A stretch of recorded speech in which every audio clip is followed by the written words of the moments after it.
주님, 오늘도 주의 형상 안에 우리를 비추게 하소서. 죽은 자의 길이 아니라 살아있는 자의 길을 걷게 하소서. 이 하루가 주의 것임을 잊지 않으며 주의 소유로 당신의 선한 뜻을 이루며 살아가게 하옵소서. 예수 그리스도 이름으로 기도드립니다. 아멘.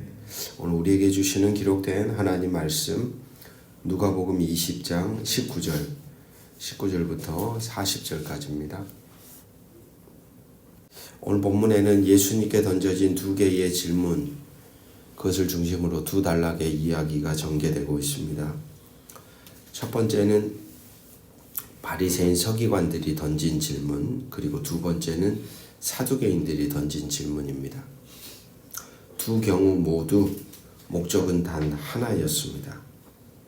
20절 말씀 보시면, 이에 그들이 엿보다가 예수를 총독의 다스림과 권세 아래에 넘기려 하여 정탐들을 보내어 그들로 스스로 의인인 채 하며 예수의 말을 책잡게 하니, 목적은 예수님을 공경에 빠뜨리고 백성들 앞에 권위를 무너뜨리려는 시도였습니다.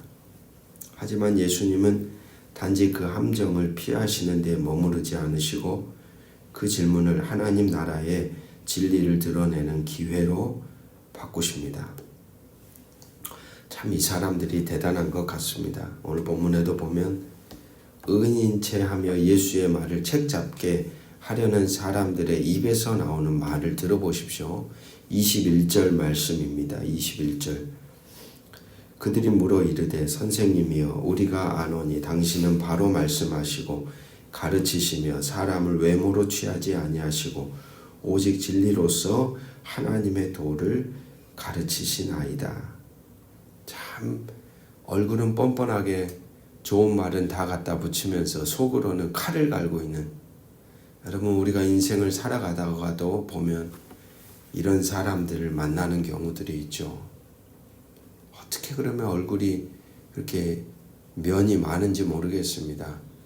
권력자들 앞에서는 아웅거리고 미사여구를 붙여가며 막 모든 걸 다 줄 것 같다가도 힘없거나 무시해도 될 것 같은 자기 마음에 들지 않는 사람들 곁에서는 참 다른 얼굴을 하는 사람들처럼이나, 오늘 본문에 나오는 이 사람들은 속으로는 칼을 갈고 있는데 겉으로는 모든 칭찬을 예수님께 다 붓고 있는데 결국 말하고자 하는 건 22절. 우리가 가이사에게 세를 바치는 것이 옳으니까 옳지 않으니까. 예수님을 꼼짝없이 이래도 저래도, 이래도 걸리고 저래도 걸리는 덫을 딱 그 앞에 던지는 질문을 던지는 것입니다. 이 질문은 단순히 돈을 내야 합니까? 라고 하는 차원이 아닙니다. 로마 제국과 하나님의 나라, 세상의 권위와 하나님의 주권 사이에 예수님의 위치를 시험하는 질문입니다. 로마를 거부해 보십시오. 로마 사람들이 그닥 좋지 않게 생각했겠죠. 그렇다고 이스라엘 사람들 편만 든다면 또 어떻게 되겠습니까? 그러니까 이러지도 저러지도 못하는 그러한 위치 사이에서 예수님은 동전을 들어 말씀합니다. 이 형상과 글이 누구의 것이냐? 가이사의 것입니다. 그러자 예수님이 말씀합니다. 그렇다면 가이사의 것은 가이사에게, 하나님의 것은 하나님께 바쳐라. 너무나도 멋진 문장 같습니다. 겉으로 보면 세금 내는 문제에 대한 중립적인 조언처럼 들리지만 사실 주님이 하신 이 답변의 깊이는 훨씬 더 의미심장합니다. 예수님은 이렇게 묻고 계십니다. 너는 누구의 형상을 지녔냐? 동전에는 가이사의 형상이 새겨 있으니 가이사의 것인데, 너 사람은 누구의 형상을 지녔냐? 더 본질적인 질문을 하죠. 우리는 하나님의 형상대로 지음 받았으니 모든 사람들은 누구의 것이다? 하나님의 것이다. 사랑하는 여러분, 우리는 세상의 질서 안에 일하고 돈을 벌고 책임을 다해 살아갑니다. 그러나 그보다 더 중요한 것은 무엇일까요? 우리가 누구의 소유인지를 기억하는 겁니다. 우리가 도대체 누구의 것인가? 우리가 누구의 것인지가 헷갈릴 때 우리의 삶은 엉뚱한 삶을 걸어가는 거죠. 더 본질적인 건 우리가 도대체 누구로부터 왔는가를 아는 거예요. 우리는 하나님의 형상을 지닌 존재입니다. 그러므로 마땅히 하나님께 드려야 할 삶이 존재합니다. 우리가 사용하는 시간, 이 하루 누구의 것입니까? 우리가 내뱉는 말과 생각은 누구에게 속해 있습니까? 우리가 결정하는 삶의 방향은 누구의 형상을 닮아 있습니까? 분명 우리는 세상 속에서 살아갑니다. 하지만 하나님의 것인 우리의 존재 전체를 하나님께 드리는 자로 오늘도 살아가라고 말씀은 우리에게 말을 건네는 것이죠. 두 번째 단락은 사두개인들의 질문입니다. 이들은 부활을 믿지 않았던 사람들이죠. 여러분, 사두개파 사람들은 그 당시 이스라엘 공동체에서 한마디로 종교 권력자들의 위치입니다. 상위 제사장들이 다 사두개인들이거든요. 그러니까 그 당시에 종교 권력의 핵이었습니다. 핵. 권력을 거머쥐고 있었던, 성전을 지배하고 있었던, 늘 그런 것 같아요. 유대인들뿐만이 아니라 인간의 역사를 보더라도 권력자들, 힘을 가진 자들, 독재자들은 뭘 부인합니까? 부활이라는 걸 부인합니다. 다시 살아나서는 안 돼요. 악한 일을 저질렀기 때문에 그것이 다시 부활하는 신앙이 있다 그러면 이 사람들은 불편한 거예요. 그러니까 거부하죠. 그래서일까요? 사두개인들도 역시 부활을 믿지 않고 있었던 이스라엘에 있었던 하나의 종파 중에 하나입니다. 그러면서 질문하죠. 7 형제가 있는데 모두가 차례로 같은 여자와 결혼하고 죽었다. 부활에 대해 그 여자는 누구의 아내입니까? 참 던져야 될 질문도 많은데 이런 질문을 던진다는 게 참 웃긴 사람들 아닙니까, 여러분?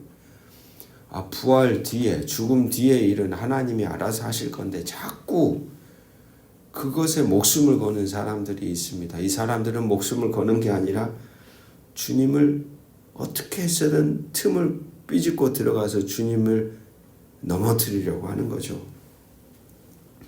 그들의 질문은 부활이라는 개념이 얼마나 비논리적인가를 보여주려는 의도처럼 보입니다. 그러나 주님은 대답하고 있죠. 이 세상의 자녀들은 장가가고 시집가지만 저 세상과 죽은 자 가운데 살아나기에 합당한 자들은 그렇지 아니하니라. 그리고 나서 주님이 하시고자 하는 이야기가 선언됩니다. 하나님은 죽은 자의 하나님이 아니요 살아있는 자의 하나님이시라.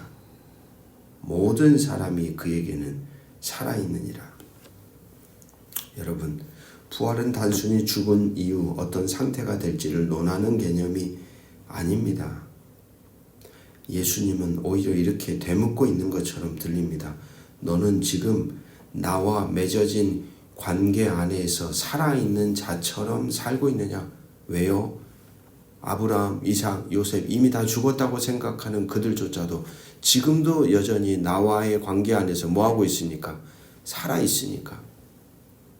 지금 살아있는 너는 지금 너의 삶의 자리에서 나와 이어진 자처럼, 연결된 자처럼 그 관계 안에서 살아있는 존재로 인생을 살아가고 있느냐라고 되묻는 것이죠. 하나님은 죽은 자와 관계 맺는 분이 아니라 오늘도 살아있는 자와 살아 움직이며 부르심을 따르는 자와 함께 하시는 분입니다. 우리는 육체의 생명만을 말하는 것이 아닙니다. 절망 속에서, 회의 속에서, 상한 마음과 끊긴 관계 속에서 죽은 자처럼 살아가는 사람들이 있습니다. 그러나 부활의 신앙이란 그러한 죽은 자의 삶에서 벗어나 오늘도 역시 하나님과 이어진 자로 살아가는 신앙을 말합니다. 오늘 어떻게 살아가야 할까요?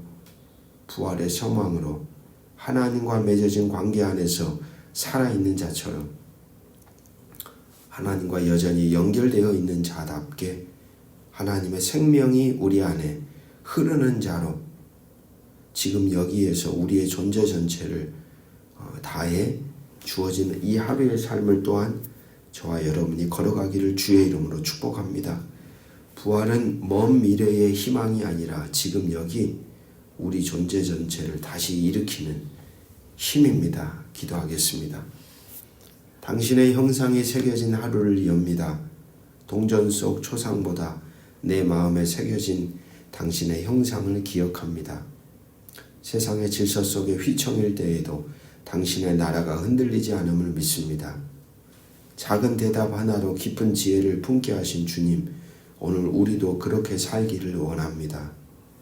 죽음의 그림자가 덮치는 밤에도 아브라함의 하나님, 이삭의 하나님, 야곱의 하나님, 살아있는 자의 하나님 되신 주님께 소망을 둡니다. 묻히지 않는 생명, 꺼지지 않는 빛, 그 부활의 진실 안에서 우리를 다시 일으켜 주시옵소서. 당신의 것, 당신께 드립니다. 이 하루도 이 생명도 예수 그리스도의 이름으로 간절히 기도드립니다. 아멘.